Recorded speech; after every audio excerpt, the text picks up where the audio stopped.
Yo, aujourd'hui petit exercice d'algèbre linéaire. Alors voilà tout simplement, alors vous pouvez voir les petites hypothèses qui sont là, donc c'est un exercice qui est vite fait relou dans le sens où il y a pas mal d'hypothèses, mais en gros c'est stylé parce que il faut montrer quelque chose sur le rang, montrer ce truc là. Donc en gros on a un espace de dimension p plus 1 n avec une forme linéaire, enfin une application linéaire de rang np. Elle est nilpotente et P est un entier plus grand ou égal à 2. Il faut montrer que le rang de f carré est égal à n. Donc le fait que f cube soit égal à 0, ça implique directement que im de f carré est inclus dans ker de f. Puisque si je prends un élément de f carré, de im de f carré, donc c'est écrit comme un certain f carré de x, si je le compose par f, bah, du coup ça fait f cube de x qui fait 0.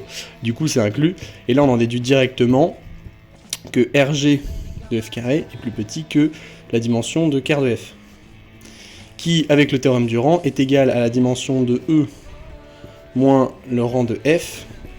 Et ça, du coup, ça fait P plus 1 N moins NP qui fait N. Okay. Donc là, on a déjà une première inégalité. Et la deuxième inégalité, c'est tout simplement, faut poser une fonction. Donc en fait, la plupart du temps, quand on demande des trucs sur le rang, c'est très utile de poser des applications. Puisque avec le théorème du rang, on peut avoir plein d'inégalités. Et là, en fait, on peut se dire que on veut quelque chose sur le rang de f carré, donc on va essayer de relier, d'avoir une fonction qui relie im de f carré à, par exemple, autre chose. Et cette autre chose, j'aimerais bien connaître son rang, par exemple, ça pourrait être stylé. Et donc, ici, un truc tout con, c'est de faire la fonction qui a x associe f de x, mais qui part de im de f et qui va dans im de f carré. Et du coup, avec le théorème du rang, j'ai directement que Rg de phi plus dimension de ker de phi est égal à dimension de im de f, qui est égal à Rg de f, qui est égal à Pn, d'accord.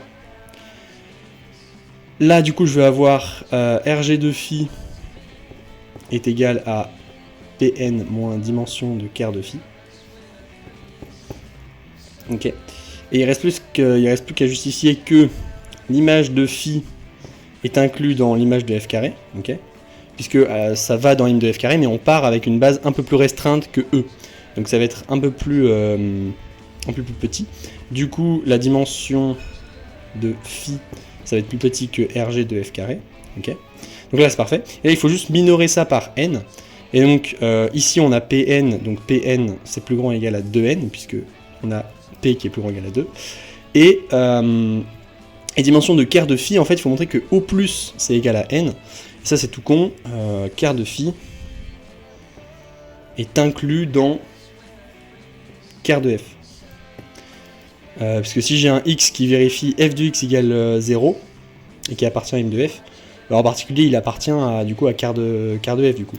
C'est juste qu'on part de im de f au lieu de partir de e, donc on restreint un peu l'espace, mais c'est quand même inclus. Ce qui, du coup, veut dire que la dimension de ker de phi est plus petit que la dimension de ker de f qu'on a calculé tout à l'heure, qui est égale à n. Voilà. Donc, au maximum, ce truc-là, ça vaut n. Ok. Là, on a du coup un truc qui est plus petit ou égal à 2n. On lui enlève un truc qui est maximum égal à n, donc ça va être au minimum égal à n. C'est juste une composition d'inégalité. Hein.